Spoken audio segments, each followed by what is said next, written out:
halkan waxaa fadda buula sheekh ee magaalada Gaarisa waxaa ka dhacay arooska Maxamed Cabdixamiid Sheekh iyo Najma Yuusuf oo ah lamaane dhagala. arooskooda ayaa ahaa mid aad u soo jiitay eheladii wiilka iyo gabadha iyo sidoo kale saaxiibo badan. waxaa la ii sheegay in saaxiibada Maxamed ay uga yimaadeen gobolada kale ee dalka si ay uga qayb galaan arooska Maxamed iyo Najmo.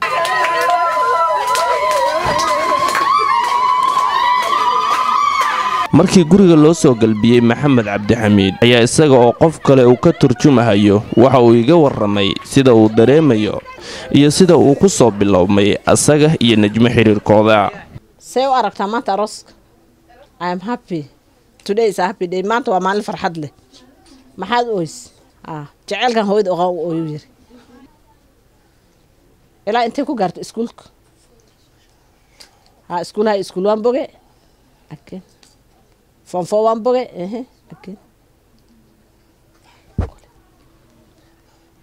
College Nairobi oo ICT baan akhristay. shahaado ma haystaa. Gaarsan hadda u soo wareegay. hadda shaqo raadsanaya. shahaadooyinkayga waan haystaa. gabadha guursatay magaceedna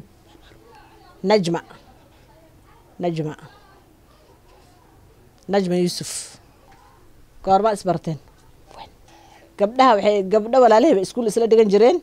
xaafadda imaan jirtay. markaasay xaafadda imaan jirtay saaxiibaan noqonay. aarko slowly saaxiibaan noqonay.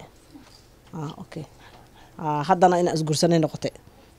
go'aanka aanu iga imaado yiri. marka wazaazan u sheegay parents-kay u sheegay way ugu raaceen. but ana choose garayste. ana doortay. maxaa ka mid ah? wuxuu yiri markii hore wax dhibaato jiro malaha laakiin aabahda markii hore diiday laakiin markii dambe waan heshiinay waa la isii gabadh.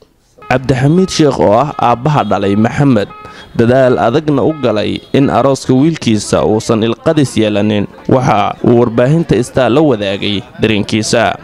arooska aad baan ugu faraxsanahay waayo maalinkii u horeysay ee uu ii sheegay family ayagana ilmo dhagala qabaan oo ehelkana oo reer Gaarisa oo aan rixim aan nahay dadka reer Gaarisa ehelka ah family kamid oo waliba aabaha gabadha dhalay aan saaxiib ahayn markuu ii sheegay uu yiri family dhagoole sidaanadoo kale aaba oo cid dhagala ilmo dhagala dhaleen ayaan gabar ku soo arkooday gabadhaas aan jeclaaday in la doona rabaa waan ku farxay family-gi waan raadiyay family-gi wuxuu noqday nin aan saaxiib nahay oo asagana ilmo dhagala dhalay oo 3 ah maadaama anigana aan 5 dhagala aan hayo Ilaahay siiyay oo Ilaahay igu nimceeyay asagana Ilaahay uu 3 siiyay waxaan u arkay in aaban iska xignaba dadka reer Gaarisa kale aan iska xigno maxay la dhagoolada qabiil ma laha inta dhashana qabiil ma lahaanayso saas u bay noqonaysaa. asagoo u mahad celiyay dhammaan intii ka soo qayb qaadatay kamira dhalinta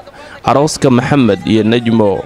waxaan u mahad celinayaa oo ku gabagabeynaa hadalkayga dadka riximka ah ehelka ahaa ee markii aan u sheegay maadaama nin muctaraf aan ahaa awlaad Ilaahay siiyay ee shanta ee dhagaha laga warqabay nin alla ninkii rixim ahaa oo dhanba contribution buu arooskaas uu yeeshay khaasatan si gaar ah waxaan ugu mahad celinayaa ninka madaxda ka Maxamed Xasan madaxda ka Star FM arooska caawa dhacay qayb libaax buu ka qaatay si riximnimo oo ehelnimo oo ka qaatay waan u mahad celinayaa ma hadda go'aad. dhinaca kalena qaar ka mid ah eheladii arooska ka soo qayb galay ayaa sidoo kale farxadooda nala wadaagay. hambaliyo aan u dirayaa tahniyad arooska kii lagu reysto lagu raaxeysto wiil iyo caano lagu noqdo gabar iyo dollar Ilaahay asku barakeeyo labada cunug la isku aroosay Maxamed iyo Najmo guurkiina guur khayr gurigiina guri nagi waan leeyahay insha Allah. Maxamed Cabdixamiid Sheekh Xasan oo hambaliyo aroos farxad leh oo lagu doo Allah ka dhigo aan u rajaynaa insha Allah. The power of information it's here with you. Garissa Times Tube channel brings you updated news as it happens.